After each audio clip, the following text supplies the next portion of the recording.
Buenas tardes, mis hermanos. Es un día miércoles, diferente a los demás. La congregación no está con nosotros, pero estamos transmitiendo mi hermano José Luis y yo aquí en el templo. Esperamos en Dios que puedan sintonizarse. Esto es un esfuerzo que estamos haciendo para que ustedes estén en contacto con nosotros. Le damos la bendición a Dios y por eso vamos a pedirle a Dios en este momento. Oremos, mis hermanos. Padre, te damos las gracias, Señor, y te pedimos que tú nos des la paz que necesitamos. No te pedimos que nos cuides, siempre lo haces. Tu amor es tan grande que hasta cuando se nos olvida pedirte que nos cuides a nuestra familia, siempre tú lo haces. Te damos las gracias por que saldremos adelante de esto y sabemos que tendremos grandes testimonios de que tenemos un Dios poderoso que lo puede todo. Esto no es nada para ti, Señor. Te damos las gracias por todo y te pedimos que este estudio bíblico sea de bendición, no solamente para mí y para mi hermano José Luis que lo está escuchando, sino también para todos aquellos que lo puedan escuchar. Damos las gracias en todo, en el nombre de nuestro Señor Jesucristo. Amén y amén. Mis hermanos, normalmente mi hermano Ulises está aquí para los testimonios, pero ahora, como estamos solos, les quisiera yo decir que ahí donde vamos a salir con nuestro video, ustedes pueden escribir su testimonio si algo bueno está pasando en su vida, si esa confianza les está dando la tranquilidad. Ahí lo van a poder hacer. Nuestro estudio bíblico va a comenzar y les damos la bienvenida. Tenemos un estudio bíblico que es el número 83. Por 83 semanas hemos estado hablando acerca del reino de Dios y este miércoles estamos hablando del propósito que es tu bendición. Y vamos a hablar un poco y va a ser un poco más breve que los estudios bíblicos que tenemos normalmente, pero esperamos en Dios que usted esté en compañía de nosotros. La primera cosa que quiero acelerar y decirles a ustedes que necesitamos comprender es que entre la religión y el reino de Dios hay una gran diferencia para nosotros. La religión es el medio por el cual nosotros podemos llegar al conocimiento de Dios, pero ya conociendo a Dios tenemos que entender que nuestro Señor Jesucristo vino a instituir un reino y no una religión. Eso quiere decir que desde el punto que usted entiende que Dios es el Señor y Creador de todas las cosas, que Él es el que ordena todo, que su boca salió todo lo que existe, nosotros ahora tenemos que poner nuestros ojos en el reino de Dios, que esa es la predicación que nuestro Señor Jesucristo tuvo. Y quiero explicarle algunas cosas. Por ejemplo, la religión era lo que más se opuso a nuestro Señor Jesucristo cuando Él estuvo aquí en la tierra. La gente religiosa fueron los que más lo persiguieron, los que más lo odiaron, y necesitamos entender por qué fue eso, por qué fue que ellos, conociendo tanto de la palabra de Dios en el Antiguo Testamento, no pudieron reconocer que el hombre que estaba enfrente de ellos era el Mesías. Esto me asombra a mí y una de las razones que vamos a explicar es esto, que nuestro Señor Jesucristo no vino a poner o a ser parte de una religión. Él vino a instituir un reino y ellos estaban completamente en desacuerdo con Él y no lo entendieron nunca. Pero tenemos que entender que también nosotros podemos ver que los pecadores siempre lo siguieron.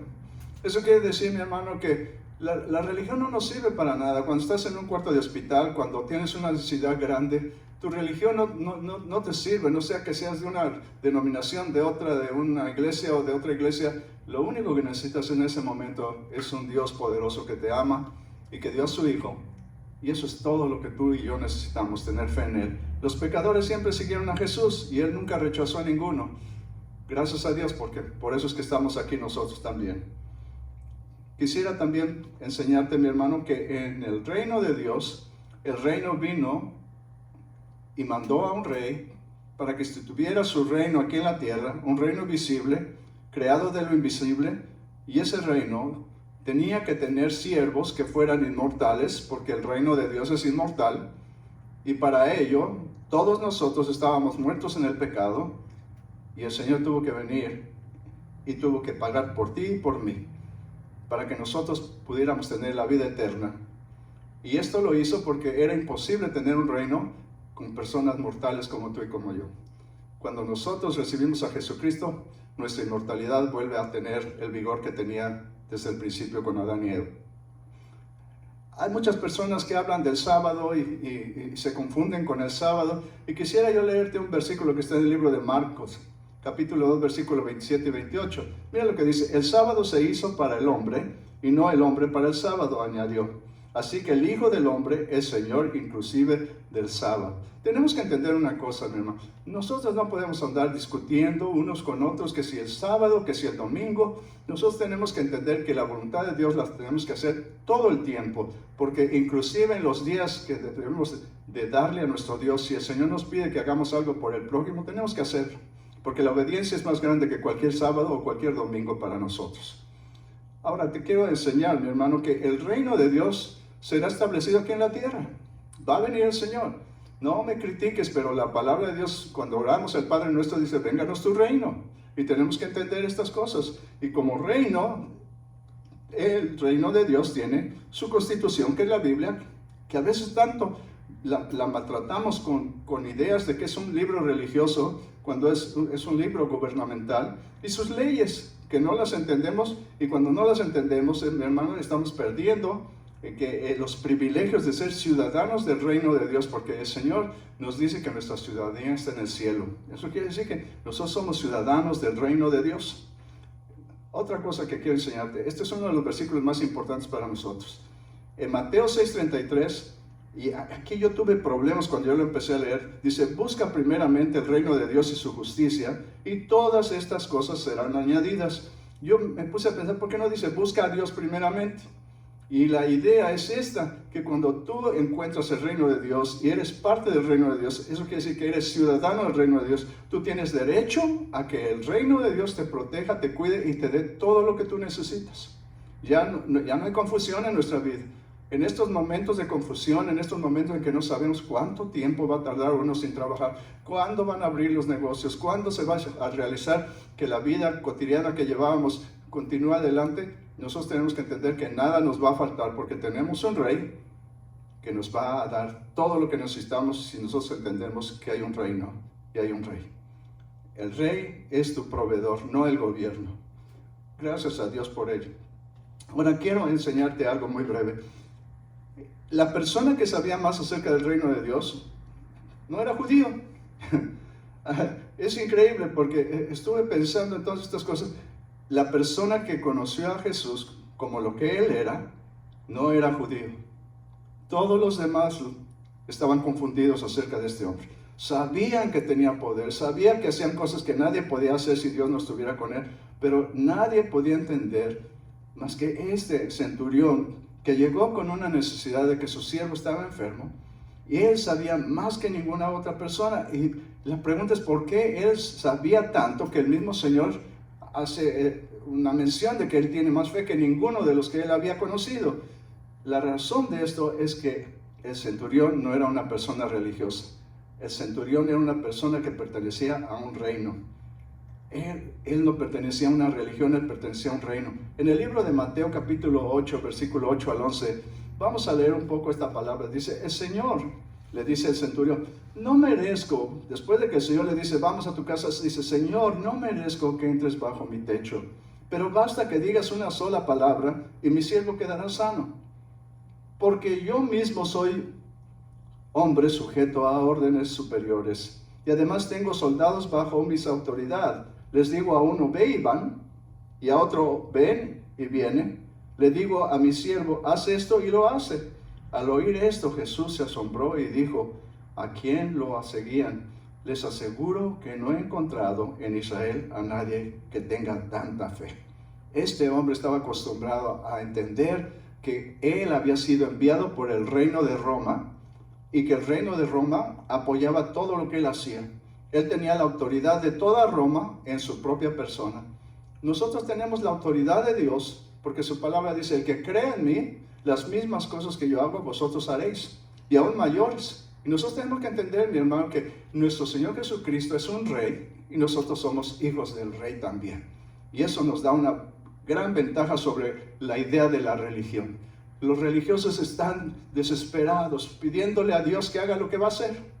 Nosotros los hijos de Dios tenemos la confianza de que Dios siempre hace lo mejor para nosotros porque somos parte de un reino. Miren, qué interesante. Los mismos centuriones, cuando estaba en la crucificación del Señor, en el libro de Mateo, capítulo 27, versículo 54, nos da una idea también de estas cuestiones. Dice, cuando el centurión, te lo voy a poner aquí en la pantalla, dice, Cuando el centurión y los que con él estaban custodiando a Jesús vieron el terremoto y todo lo que había sucedido, quedaron aterrados y exclamaron: verdaderamente, este era el Hijo de Dios. Ellos lo reconocieron mejor. Ni sus discípulos pudieron reconocer a Jesús cuando el Señor detuvo los vientos y el mar, las olas del mar. Dijeron: ¿quién es este que hasta el mar y los vientos obedecen? No sabían quién era. Y estas personas que eran romanos, la única ventaja que tenían es que no tenían un trasfondo religioso. Ellos venían de un gobierno poderoso y por eso lo pudieron reconocer. Igualmente, cuando el Señor resucita y el ángel viene y mueve la roca, yo les tengo una mala noticia para las mujeres, porque siempre he oído toda mi vida en la iglesia que las mujeres fueron las primeras testigos de la resurrección del Señor, pero eso no es cierto. Fíjense lo que dice la palabra de Dios en Mateo 28, del 1 al 3. Después del sábado, al amanecer del primer día de la semana, María Magdalena y otra María fueron a ver el sepulcro. Sucedió que hubo un terremoto. Qué curioso, siempre que llega un ángel, siempre que hay algo, hay terremoto. Un terremoto violento, porque el ángel del Señor bajó del cielo y acercándose al sepulcro quitó la piedra y se sentó sobre ella. Su aspecto era como de un relámpago y su ropa era blanca como la nieve. Los soldados, había una cantidad de soldados custodiando la tumba del Señor. Había una piedra que nadie podía mover con sellos que había puesto, porque los mismos religiosos le dijeron a los romanos que pusiera guardia porque no se fuera que se robaran el cuerpo del Señor y todo el mundo dijera que había resucitado. Tenían miedo de estas cosas. Ahora tenemos que entender estas cosas. Las mujeres no fueron las primeras que fueron, porque mire lo que dice la palabra de Dios en el capítulo 28, versículo 4 y 7. Dice: los guardias tuvieron tanto miedo de él que se pusieron a temblar y quedaron como muertos. Los guardias romanos fueron los primeros que vieron la resurrección de Jesús. El ángel dijo a las mujeres después, versículo 5, no tengan miedo, sé que ustedes buscan a Jesús, el que fue crucificado, no está aquí, pues ha resucitado, tal como dijo. Vengan a ver el lugar donde lo pusieron. Los soldados romanos fueron los primeros testigos de la resurrección del Señor. ¿Por qué hizo el Señor esto? Porque el Señor sabía que si confiaba en los religiosos de su tiempo, iban a distorsionar por completo toda la idea. ¿Quién más sería buen testigo que una persona que no tenía ningún interés en que Jesús resucitara o no resucitara? Y esos fueron los romanos y dieron testimonio de eso y les dieron dinero para que no dijeran nada a nadie.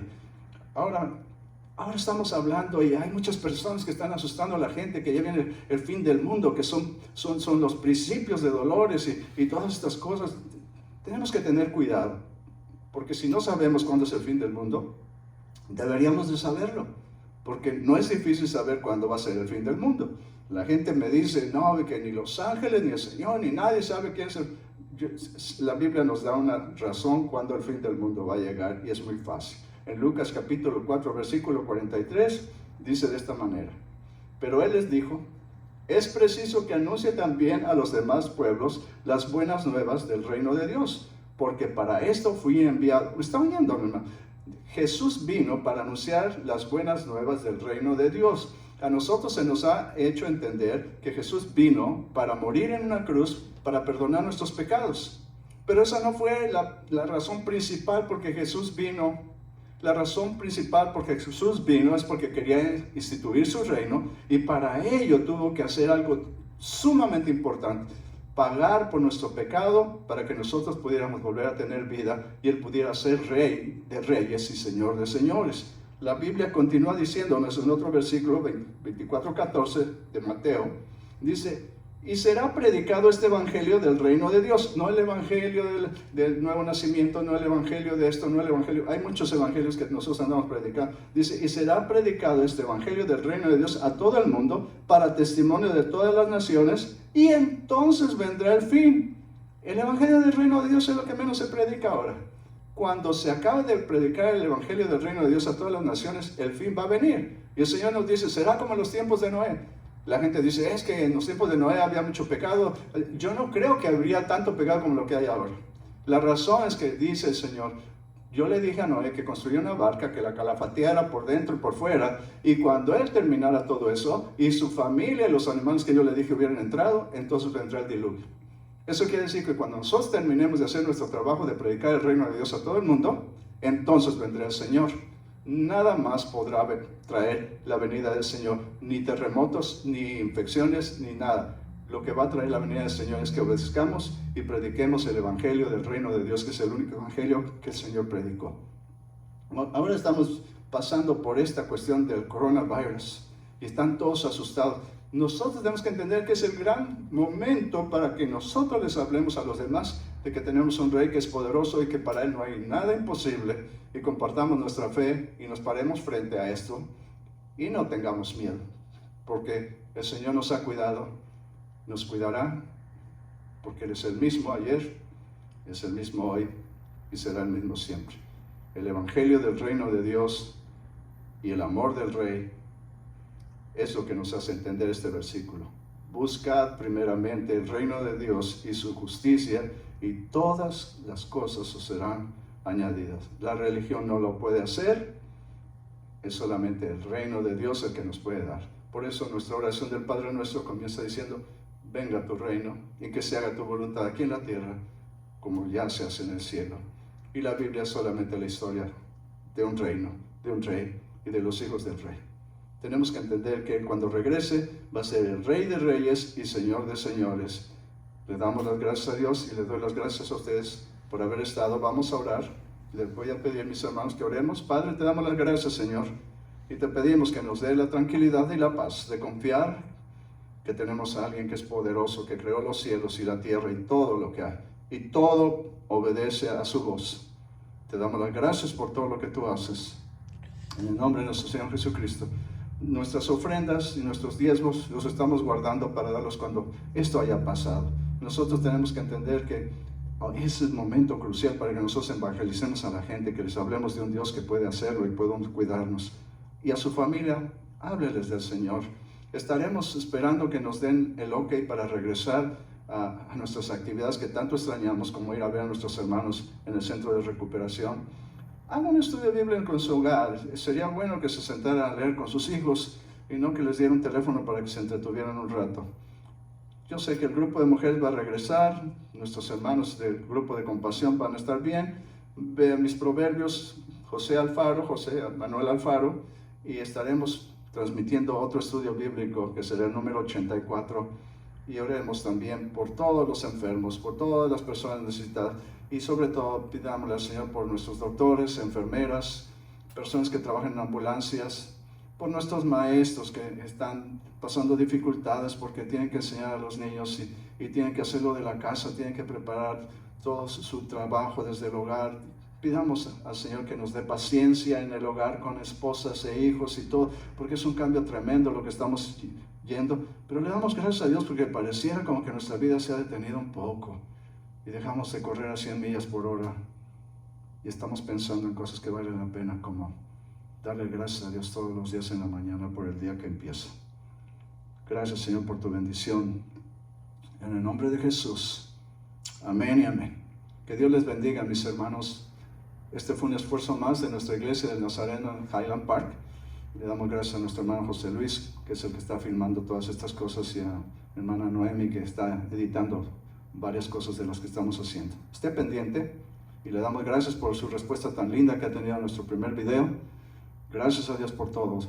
En el nombre de Jesús, amén y amén. Que Dios les bendiga, mis hermanos.